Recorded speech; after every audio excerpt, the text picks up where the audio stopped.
Português é uma língua linda, mas é muito difícil.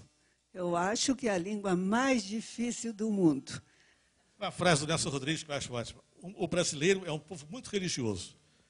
Conheço um sujeito que tem 5 religiões. A língua é um sistema de possibilidades. E ele, em conhecendo as possibilidades, ele vai poder escolher a mais adequada para o contexto.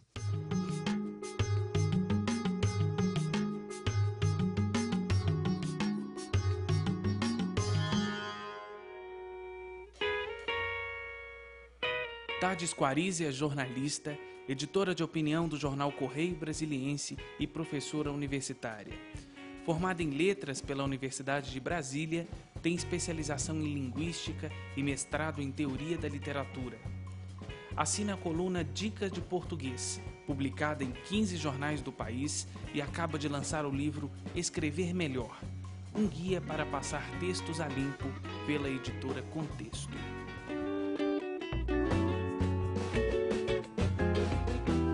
Jornalista e escritor, Márcio Cotrim é presidente da Fundação Assis Chateaubriand.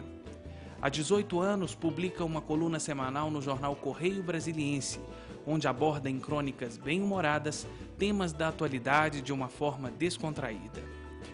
Sua especialidade é explicar a origem das palavras e expressões populares, tanto que escreveu os livros O Pulo do Gato e O Pulo do Gato 2. O Sempre um Papo de hoje viaja pelas aventuras da língua portuguesa e você é nosso convidado especial. Eu sempre, quando vou conversar com uma plateia, eu digo que meu assunto é tão fácil de falar, porque todo mundo sabe da importância que ele tem. Porque a língua é tão importante, que gerou mitos. Os árabes, por exemplo, acreditam que falam a língua de Deus. E eles acreditam nisso porque Deus teria escolhido entre 6.800 línguas o árabe para ditar a mensagem. E é tão patente que foi uma escolha muito clara de Deus que ele escolheu uma pessoa semi-alfabetizada para escrever uma das joias da humanidade, que é o Corão. Dizem que as pessoas podem ter lido todas as obras que estão em todas as bibliotecas. Se não tiverem lido o Corão, elas estarão com a cultura incompleta, porque o Corão é uma das 10 joias da humanidade. E só pode ser lido em árabe, porque é a língua de Deus. Então, existe o Corão em português, em francês, alemão, italiano, russo, em todas as línguas, mas não é o Corão.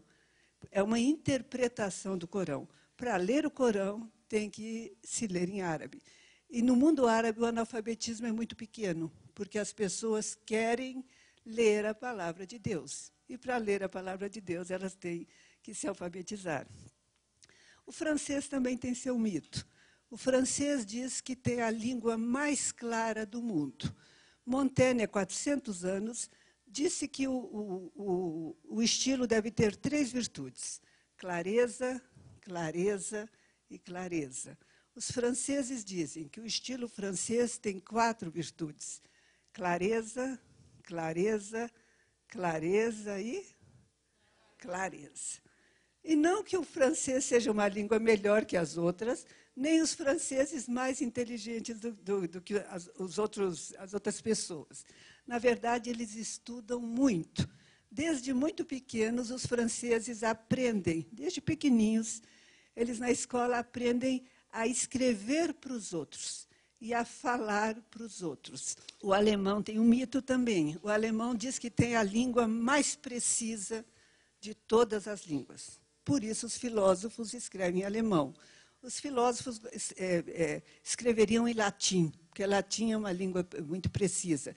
Mas como o latim, a gente não escreve mais latim, então os alemães estudam 12 anos de latim. Todos os alemães estudam 12 anos de latim. E tem uma língua muito precisa. Então, uma língua que não dá margem a muitas interpretações.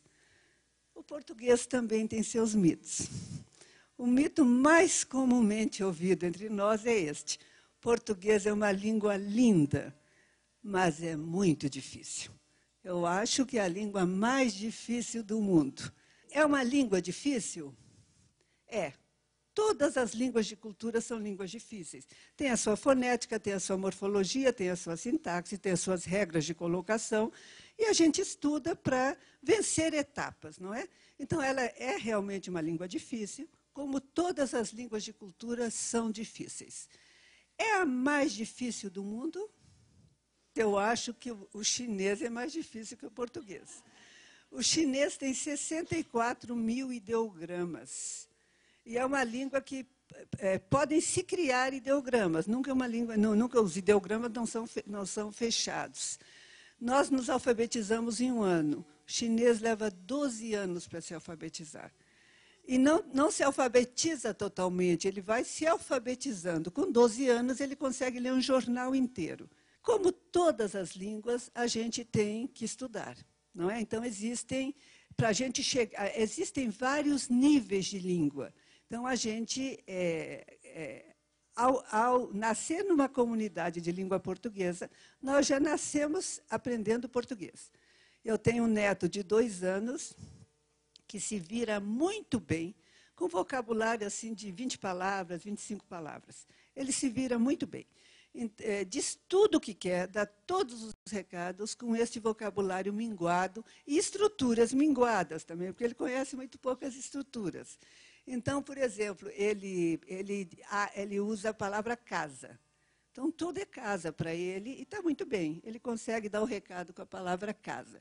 Quando ele ampliar o vocabulário, conseguir dizer moradia, lar, residência, domicílio, pousada, pouso e tantas outras palavras da área semântica casa, claro que a expressão dele vai ficar muito mais precisa e muito mais rica. A língua é um sistema de possibilidades. E ele, em conhecendo as possibilidades, ele vai poder escolher a mais adequada para o contexto. E a adequação, exatamente, eu acho que a palavra-chave quando a gente fala em língua. Nós somos poliglotas na nossa língua. Nós falamos várias línguas, o português e várias formas, vários registros diferentes do português. Não é para falar com meu neto de 2 anos, eu uso uma língua que não pode ser esta língua que eu estou usando aqui. Porque se eu for usar esta língua, ele não vai entender. E aí vai cair fora, porque criança também não tem muita paciência, né? Ele vai partir para outra. Então, para falar com ele, eu uso uma língua. Para falar aqui, eu uso outra. No nosso dia a dia, nós usamos várias línguas. Nós somos poliglotas na nossa língua. E o segredo é ser adequado.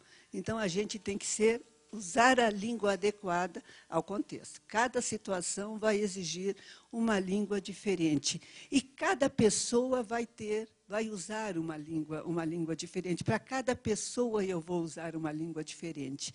Veja, eu tenho, por exemplo, uma receita de bolo.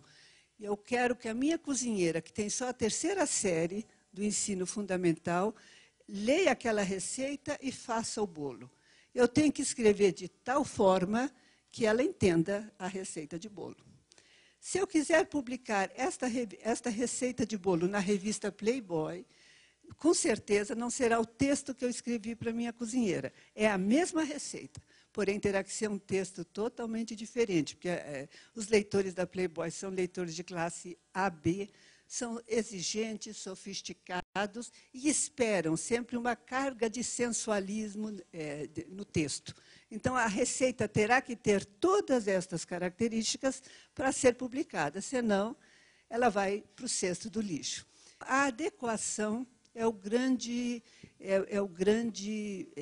a palavra para a gente definir qual é a língua certa e qual é a língua errada. Não existe, na verdade, certo nem errado. Existe o mais adequado e o menos adequado. E a língua é tão flexível, é mais flexível do que cintura de político mineiro, que ela aceita qualquer coisa. Então, nós temos, por exemplo, uma pessoa iletrada que usa só uma forma do verbo estar no imperfeito, do verbo ser no imperfeito. Eu era, tu era, nós era, eles eram. Tudo bem, não é? A língua aceitou, eu entendi, e eu não vou reclamar dela, porque é o que ela pode dar, né? É o que a gente espera dela.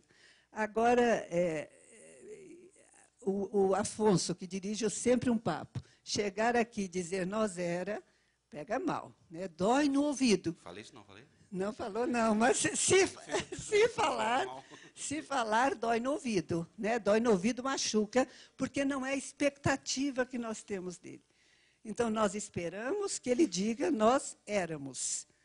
Não é? A língua é como assim, é como a água num copo. A água, ela se adapta a qualquer recipiente. Pode pôr numa garrafa, ela vai assumir a forma da garrafa. Pode pôr num copo alto, ela vai assumir a forma do copo alto. Pode pôr num copo baixo, ela vai assumir a forma do copo baixo. Pode pôr numa superfície que ela vai deslizar na superfície. E a gente estuda exatamente para isso. O que a gente faz ao estudar? É como se fosse uma escadaria.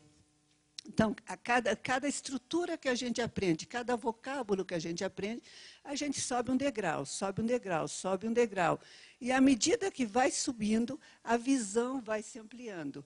As possibilidades da língua vão se ampliando, até chegar ao topo da escada. Quem chega ao topo da escada tem todas as possibilidades da língua na mão. E quem é que tem todas as possibilidades da língua na mão? É o artista. Então, o artista tem até o direito de não respeitar nenhuma destas possibilidades, criar outra. Não é o que nós chamamos de licença poética. O artista pode inventar língua, inventar estruturas, desrespeitar o que existe. Por isso que o Drummond escreveu, quando Cacilda Becker morreu, ele tinha uma coluna no Jornal do Brasil e escreveu só isto. Cacilda Becker morreram. E ninguém disse que Drummond estava errado, não estava. Ele lançou mão da licença poética. Então, o que a gente faz? Sempre que a gente estuda, e a gente está sempre estudando, todo mundo está estudando sempre, está exatamente subindo degraus, subindo degraus, subindo degraus, para chegar ao topo da escada. Obrigada. O Márcio agora vai contar um montão de casos da língua portuguesa, das palavras, de curiosidades da língua. Aí vem assim, ele disse para o senhor, fulano de tal, Siqueira Campos, parênteses, ex-viado. Aí a família deles, pô, o que é? É de baixo, né, pô? Troca de novo. Trocou para Guaçuí, que quer dizer viado, e Tupi, hoje.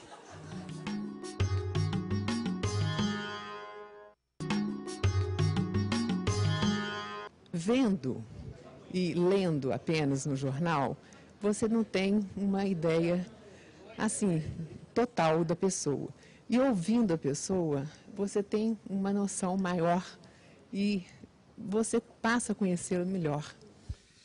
Bem, eu não sou filólogo, nem estudioso profundo, eu sou curioso da língua, do idioma. O Buller Marx já dizia que viver é ter curiosidade, e eu sou um curioso, como acho que todos devem ser. Para ser curioso, é preciso gostar de ler e de escrever. Eu tenho há 19 anos no Correio Brasiliense uma coluna que comenta os fatos recentes do Brasília, do Brasil, do mundo.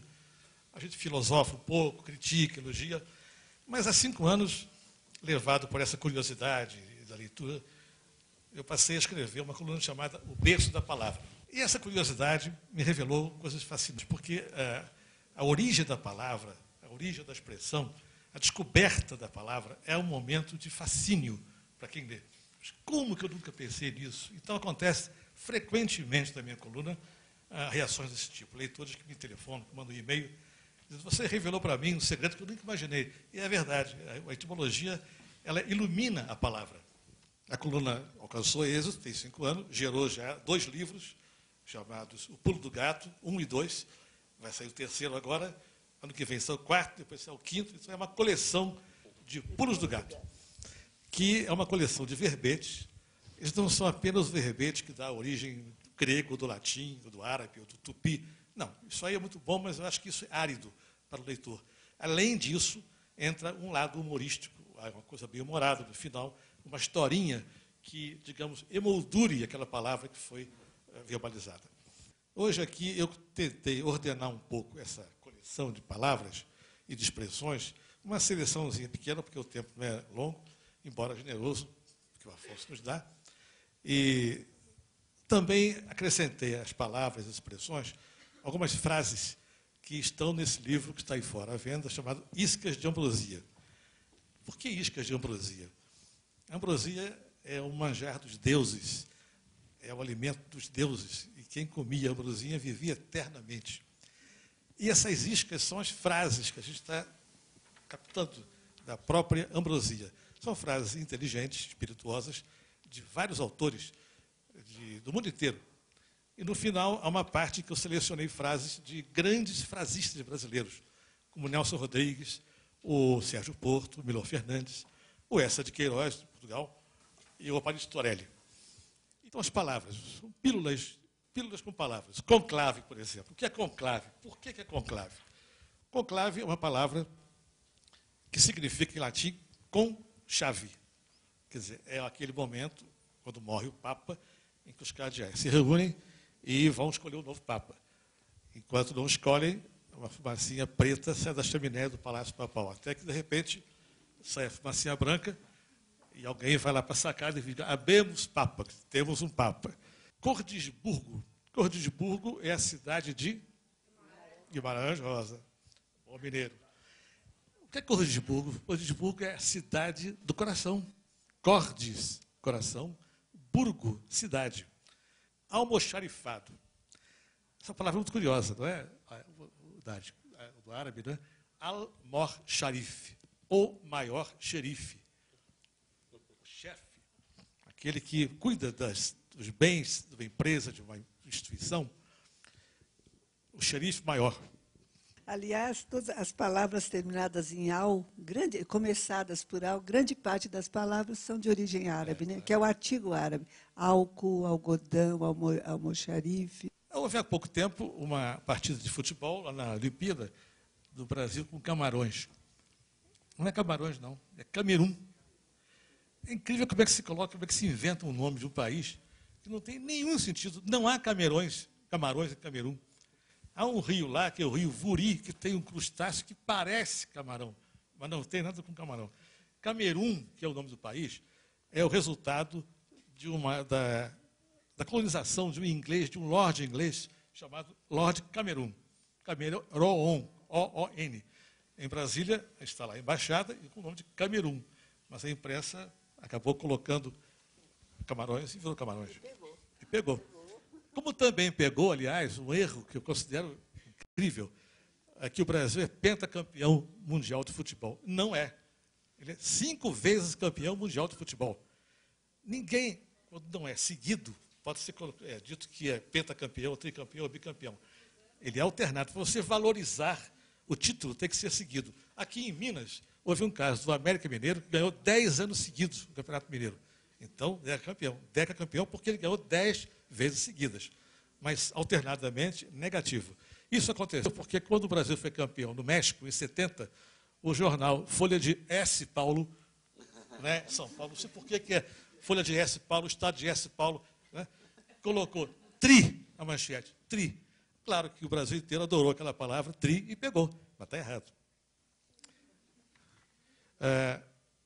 Carrasco.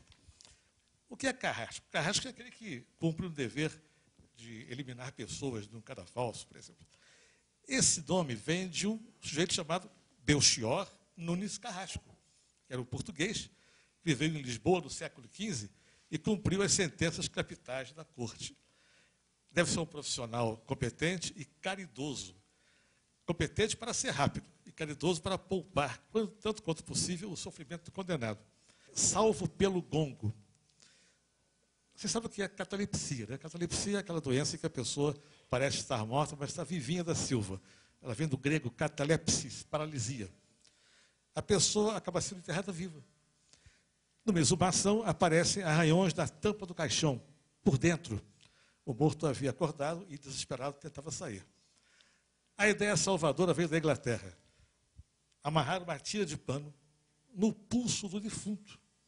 A tira passava por um buraquinho no caixão e ficava amarrada num sino lá de fora. Alguém da família permanecia alguns dias ali, algumas horas, ao lado do túmulo. Se o indivíduo subitamente se acordasse, o movimento do seu braço faria o sininho tilintar. Quer dizer, ele seria salvo pelo gongo. Mas em inglês é saved by the bell. Gandula. Quem conhece futebol sabe que há um garoto que vai buscar a bola fora do campo e colocá-la de novo em jogo. É que, em 1939, chegou ao Brasil um argentino chamado Bernardo José Gandula, e foi jogar no Vasco da Gama. Ele tinha o hábito de buscar a bola fora do campo e devolvê-la. Esse Bernardo José Gandula. Claro que, depois disso, o Gandula apareceu, né? Ele nunca jogou bola, veio assim com uma fama de que ia fazer todos os gols do mundo. E não fez um gol, nunca pegou a bola, e ele ia pegar a bola fora do campo e trazia. Uma frase do Nelson Rodrigues que eu acho ótima. O brasileiro é um povo muito religioso. Conheço um sujeito que tem 5 religiões. Outra aqui da Jaja Gabor, aquela atriz húngara, muito bonita. Sou ótima dona de casa. Sempre que me divorcio, fico com a casa.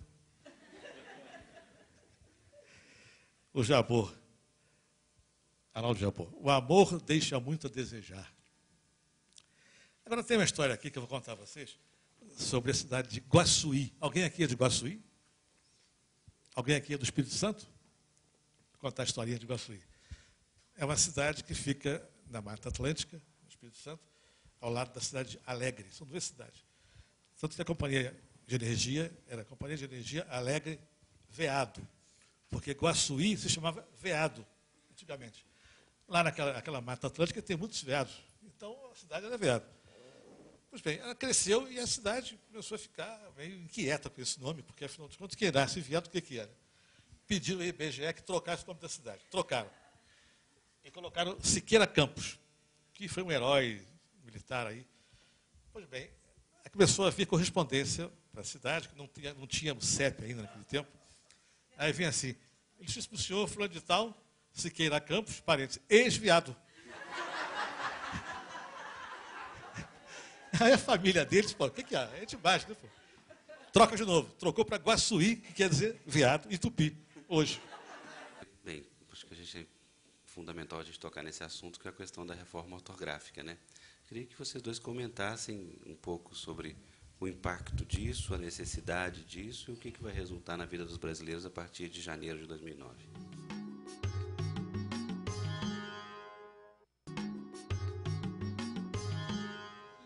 Eu acho que se eu tivesse tido um professor de português no meu colégio que passasse as ideias de português como ela passa, eu acho que eu saberia, o meu português seria muito melhor do que é hoje.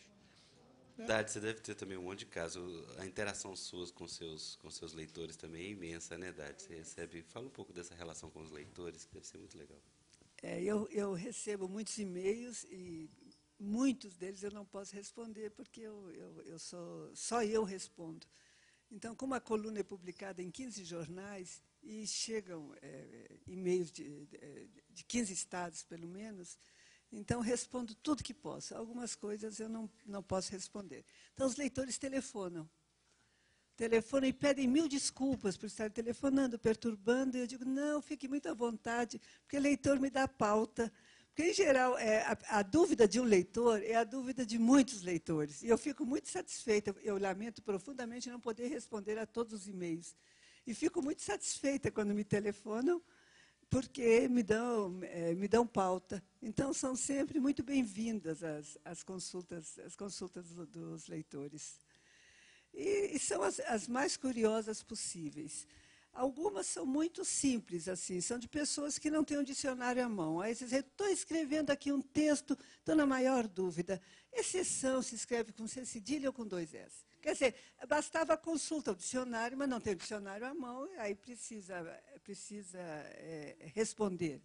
E outros para me dizerem assim, eu estou escrevendo um ofício e está com 5 parágrafos. É muito grande, não é?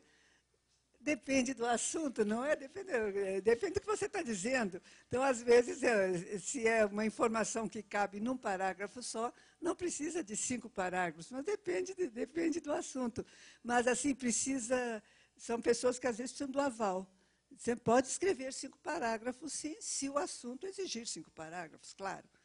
Então, as ligações são sempre muito bem-vindas, os e-mails também são sempre bem-vindos. Às vezes eu não dou conta de responder, mas eu os copio e ponho em livros, às vezes em livros, em colunas que eu escrevo. Muitas vezes colunas são resultado da consulta do leitor, porque ele diz, não quero que cite meu nome. Então, não cito o nome, mas o assunto está lá.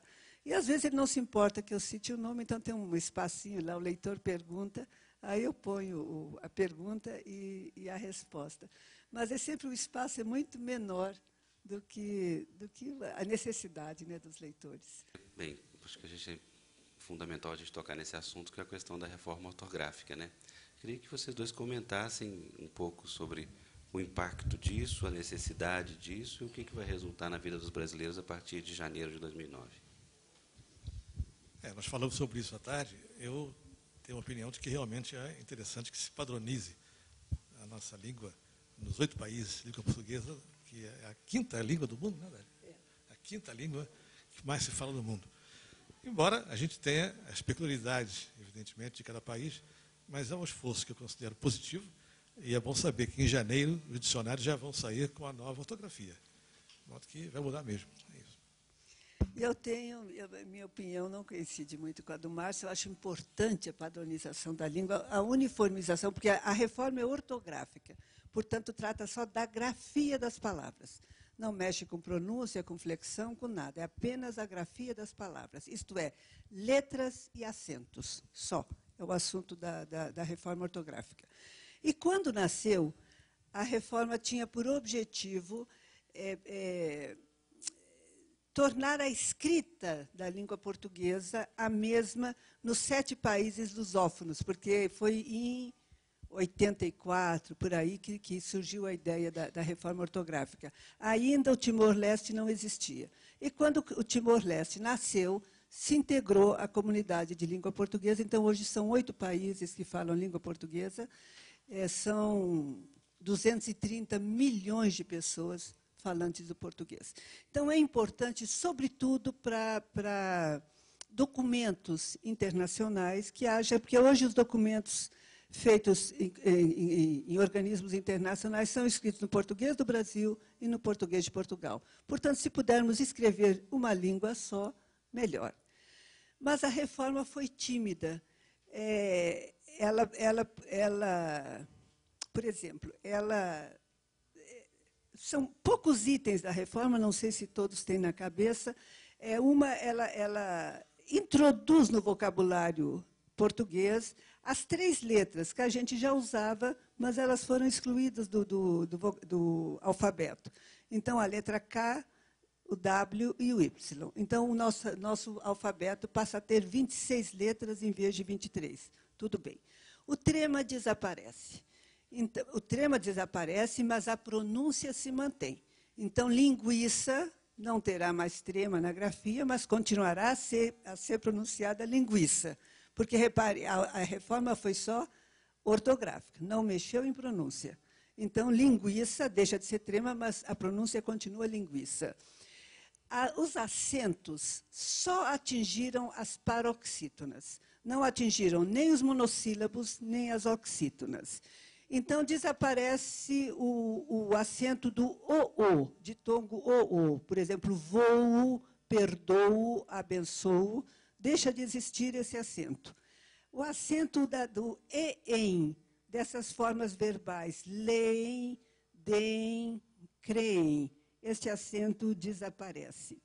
Os ditongos abertos, ei e oi, perdem o acento nas paroxítonas, mas se mantém nas oxítonas e nos monossílabos tônicos.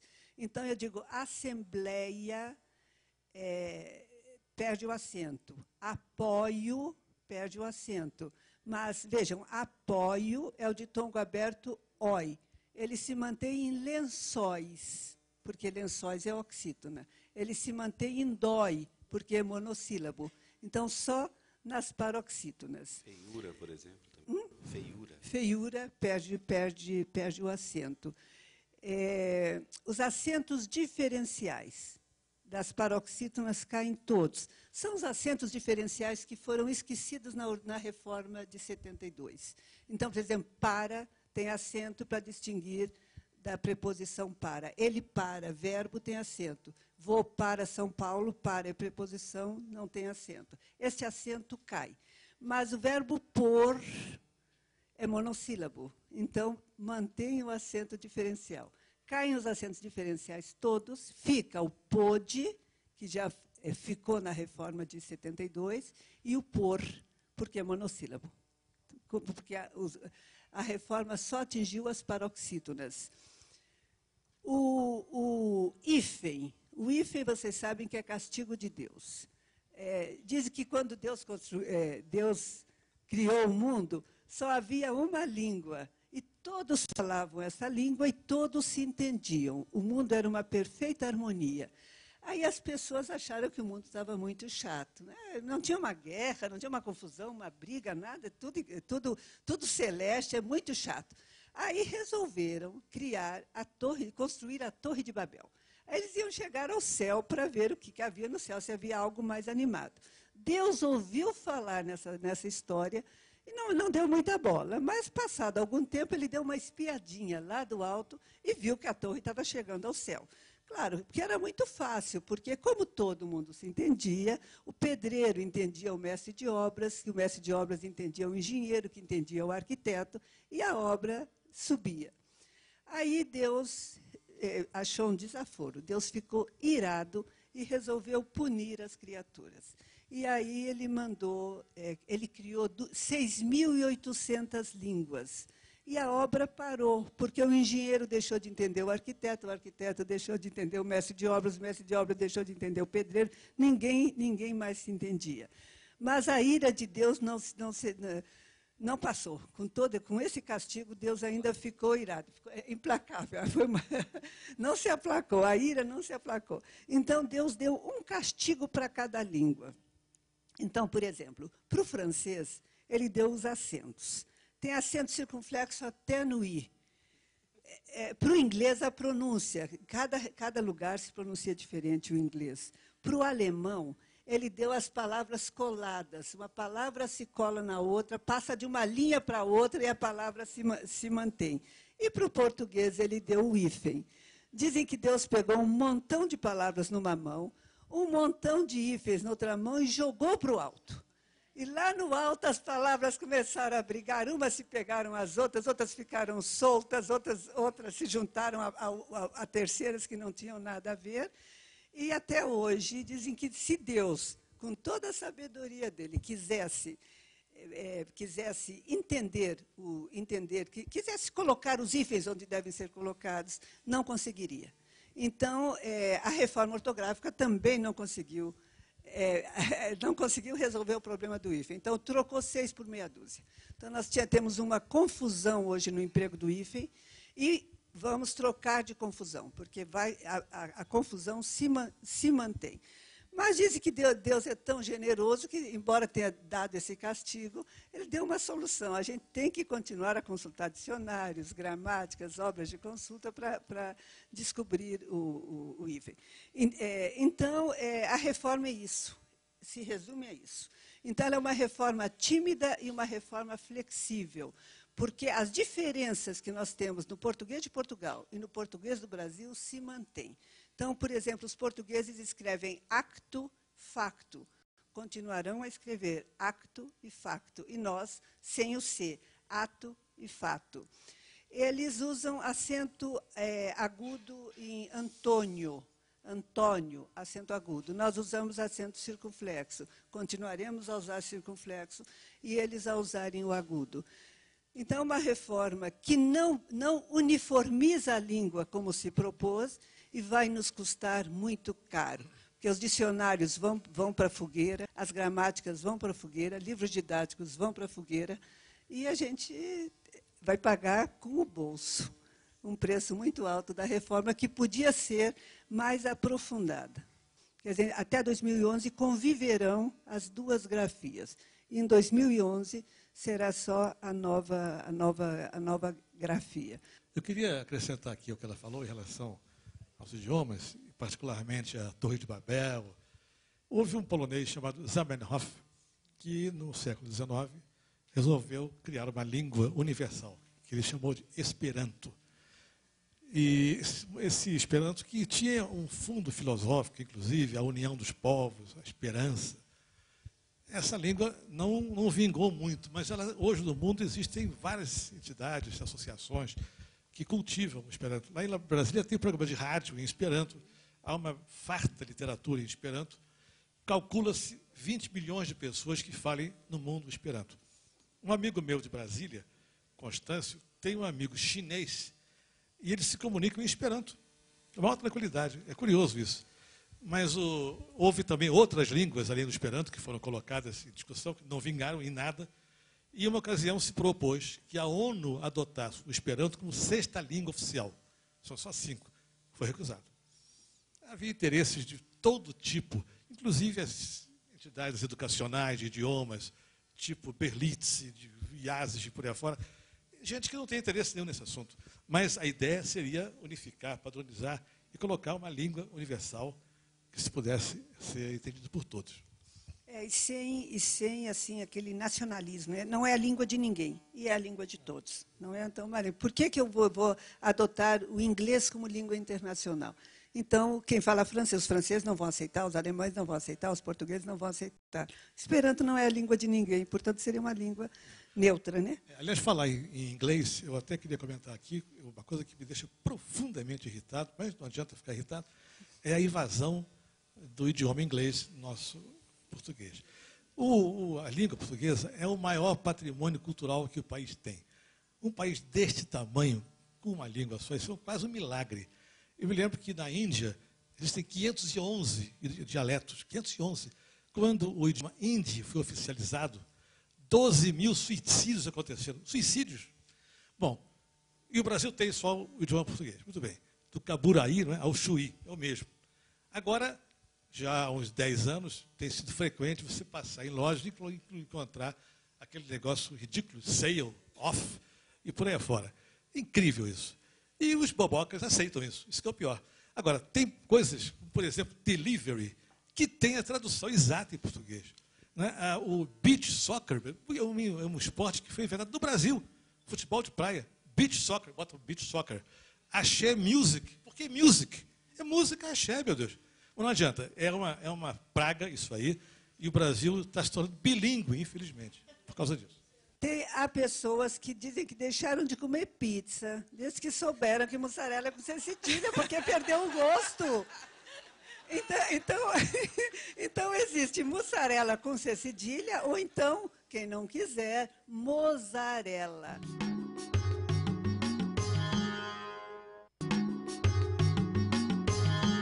Você escrevia mussarela com 2 S? Escrevia. Escrevia com 2 S e nunca imaginei que fosse com C cedilha. A descoberta da noite foi essa. Mas ninguém em português, nos queijos mussarela, você vai encontrar o cedilha. Sempre com 2 S. Por favor, vamos passar para as perguntas? E eu trouxe uma pergunta para a Haddad, uma pessoa que está lá em Coromandel, soube que você estaria aqui para fazer um professor de português. E quer saber como que escreve a palavra mussarela. Mussarela se escreve com C cedilha. E não adianta brigar, porque os dicionários registram com C cedilha. Então, a nossa Bíblia é o dicionário. Então, mussarela é com C cedilha. Há pessoas que dizem que deixaram de comer pizza, desde que souberam que mussarela é com C cedilha, porque perdeu o gosto.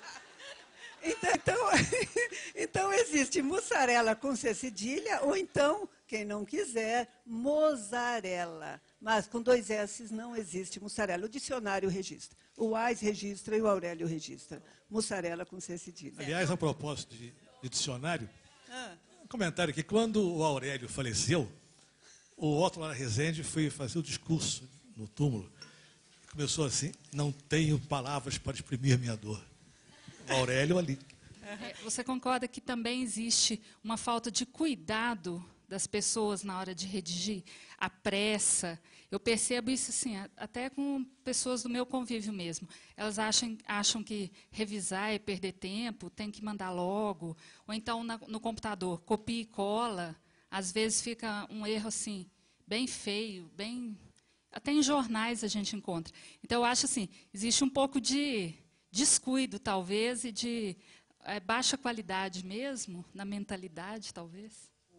A raiz deste problema está na escola, e especificamente na reforma do ensino, que se deu lá na década de 70, quando se massificou o ensino, que foi perfeito, todos os países já tinham massificado o ensino, nós massificamos o ensino tarde. Só que a gente não estava preparada para a massificação do ensino. Então, nós não tínhamos quadros, não tínhamos bibliotecas, não tínhamos textos. E aí veio a época da apostila, a época das cruzes, a época dos professores que não eram qualificados, mas eram contratados porque precisavam. Havia salas de aula e precisávamos de professores. Isso, num primeiro momento, foi muito bom, porque, né, deu acesso à escola à população que se urbanizou muito rapidamente no Brasil. Mas nós esquecemos, nós universalizamos o acesso à escola, mas não universalizamos o conhecimento. Então, nós nos descuidamos da excelência do ensino. E até hoje nós temos isso. A gente forma meninos que estão na 5ª série que não estão alfabetizados ainda. Então, a qualidade do ensino está na base desse descuido que você diz que existe e realmente existe. Nos jornais, claro que os jornais pagam um preço um pouco disso, né? Porque os alunos... os jornalistas não nascem do nada, nascem da escola. Na escola, né, do ensino fundamental, ensino médio, faculdades e tudo mais, saem nem sempre pessoas muito bem qualificadas. Mas no jornalismo tem um problema da pressa. Então, eu digo assim, que existe o erro da pressa. Então, o jornalista escreve rápido, escreve sob pressão e tem o tempo. E ele tem que liberar o texto, muitas vezes sem revisão. Então, há esse problema do deadline no jornalismo. E existe o problema assim, da falta de cultura, de cultuar o texto. Esse livro, A Arte de Escrever Melhor, é como passar os textos a limpo. A frase passou de boca em boca, caiu no gosto do povo e virou sabedoria popular. Escrever exige 10% de inspiração e 90% de transpiração. Sim, senhor, escrever é trabalho árduo, equivalente ao do ourives. São cortados, aumentados, transformados, virados pelo avesso, amassados, condensados. O texto, assim como o diamante, só brilha depois de muito apanhar. Então, nós temos um dito comum que a gente ouve: escrever é 10% de inspiração e 90% de transpiração. Então, os 90% de transpiração é o assunto deste escrever melhor. Então, é como passar o texto a limpo. Então, a gente escreve um rascunho e depois tem que melhorar aquele rascunho, né? Melhorar a estrutura do texto, os parágrafos, né? A estrutura da frase, o vocabulário, as repetições. É um enorme exercício. Hemingway reescreveu 30 vezes o livro Adeus às Armas até se sentir satisfeito. Hemingway que é Hemingway. Quer dizer, a gente tem que passar a limpo. E não passar a limpo não significa escrever o texto com uma letra mais bonita. Na verdade, é transpirar, é cortar, é melhorar, né? É trocar de lugar, é achar uma frase mais sedutora, é introduzir de forma melhor. Enfim, essa transpiração a gente esquece muitas vezes, né? Mas até pouco tempo, era muito comum as cartas oficiais terminarem com aquela coisa que não altera em nada a carta, não muda a opinião de ninguém, mas é um parágrafo que custa caríssimo ao país, sendo que se me oferece para o momento, reitera meus encômios, isso ninguém liga, mas se escreve. Então, gasta-se um dinheirão com esses três linhas. A palavra outrossim, alguém usa, alguém fala outrossim, ninguém fala outrossim, mas se usa muito em redação oficial. É até divertido imaginar como é que o marido, na hora de dormir, fala com a esposa, um burocrata, né? Sendo que se me oferece para o momento, deseja uma boa noite, que me despeço atenciosamente. É o burocrata falando com a mulher. E eu propus, a minha proposta é que acabemos com os pronomes de tratamento. Esse pronome de tratamento é uma coisa tão antiga, não é não? Basta um pronome coloquial, você e tu. E o pronome respeitoso, o senhor e a senhora. Não precisa de mais do que isso. E eu fiz essa proposta no Senado, eu quase apanhei. Que é assim, porque as pessoas têm muito apego à tradição, né? E a redação oficial é uma coisa muito antiga, da época lá das Barão de Paraná e Piacá. Isso veio lá da época do Império e se mantém, e existe muito apego a essa forma. A gente tem que renovar a redação oficial. Eu queria fazer uma pergunta à Haddad, eu queria fazer uma perspectiva um pouco diferente do comentário do Márcio, que é uma coisa que me intriga, essa diferença, né, quer dizer, entre o que se fala, o português brasileiro, se isso é uma característica só do português do Brasil, que há uma diferença enorme entre o que eu falo e o que eu escrevo. E eu não consigo falar exatamente como eu escrevo, porque eu vou ficar pernóstica, antipática, então eu não vou falar faloei, eu não vou dizer disseram-me, que isso, eu vou dizer com você, conversando nós duas oralmente, né, eu vou dizer me disseram. E eu já vi comentários de colegas meus de trabalho, nível superior e etc., altos executivos, dizendo, não entendi, alguém criticou uma correspondência minha, um e-mail, que eu comecei com, me envie isso assim, assim, e a pessoa fez comentando que era um absurdo, como eu escrevi, e eu até agora não entendi onde é que estava o erro. Eu peguei o e-mail, a primeira coisa que ele dizia, me envie isso, eu não sabe onde está o erro. Então, assim, se isso dificulta, né, se é uma característica nossa, isso dificulta muito, né, o uso da língua, porque se eu aplico a língua, né, verbalmente diferente da forma escrita, quer dizer, eu tenho que saber duas linguagens. Né? Nós temos o problema que eu disse, eu cheguei a falar aqui rapidamente, da adequação. Então, se nós estamos conversando, o que é adequado? É a informalidade, me dá um cigarro. É o que o Oswaldo de Andrade disse assim, me dá um cigarro. Me dá um cigarro. Iniciar a frase com pronome átono. Na língua falada é perfeito. Na escrita informal é perfeita. Se eu estou passando um e-mail para um amigo, um e-mail para o meu filho, eu inicio frase com pronome átono sem nenhum problema. Agora, se o nível é formal, se eu estou escrevendo uma redação oficial. A redação oficial é sempre formal. Então, eu não posso iniciar a frase com pronome átono. Se eu estou escrevendo um relatório para o presidente da minha empresa, eu não inicio frase com pronome átono, porque não é adequado. Não é adequado, porque o receptor está exigindo uma certa formalidade. Mas isso existe em outras línguas? Em todas, sim. Isso é uma característica? Em árabe, para você ter ideia, árabe são duas línguas. Língua falada é uma língua e escrita é a outra. Então, a língua moderna é uma língua muito próxima da falada. A gente tenta aproximar o máximo possível da falada. Né? É uma língua mais simples, é uma língua mais clara, menos rebuscada. Porque a gente não tem tempo de muita fala. Agora, a língua falada é uma língua, a língua escrita é outra língua. São duas modalidades que a gente tenta aproximar a língua escrita da falada, mas dificilmente a falada da escrita, exceto assim, num ambiente muito formal, né, e num contexto muito formal. Mas nós falamos várias línguas, nós escrevemos várias línguas. Se você ler o jornal rapidamente, você vai ver o horóscopo é uma língua, não